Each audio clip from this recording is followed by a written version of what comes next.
Champions ట్రోఫీలో మరో కీలక ఫైట్ కు రెడీ అయింది రోహిత్ సేన. సెమీఫైనల్ కు ముందు కివీస్ తో ఫైట్ కు సిద్ధమైంది. చివరి లీగ్ మ్యాచ్ లో న్యూజిలాండ్ ను ఢీకొట్టింది.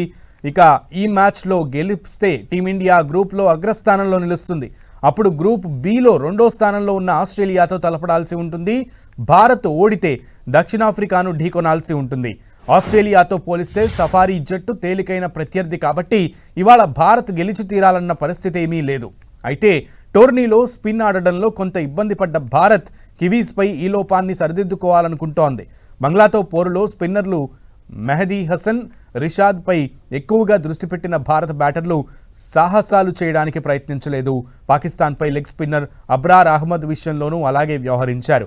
అయితే కివీస్కు బలమైన స్పిన్ విభాగమే ఉంది. ఇవాళ మిచెల్ స్టాట్నర్ అలాగే బ్రాస్వెల్ల నుంచి టీమిండియా బ్యాటర్లకు పరీక్ష తప్పదు. ఈ ఈవెంట్లోనే స్పిన్లో ఇప్పటి వరకు ఇదే వాళ్లకు కఠినమైన స్పిన్ సవాలు కావచ్చు.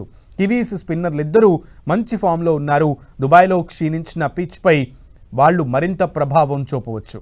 అయితే స్పిన్ విభాగంలో భారత్ కూడా బలంగానే ఉంది. జడేజా, అక్షర్ పటేల్, వరుణ్ చక్రవర్తి, వాషింగ్టన్ సుందర్, కుల్దీప్ యాదవ్ల రూపంలో 5 స్పిన్నర్లు అందుబాటులో ఉన్నారు. ఈ టోర్నీలో ఆడిన జడేజా, అక్షర్, కుల్దీప్ పరిస్థితులకు తగినట్లు బౌలింగ్ చేసి బ్యాటర్లకు సమస్యలు సృష్టించారు.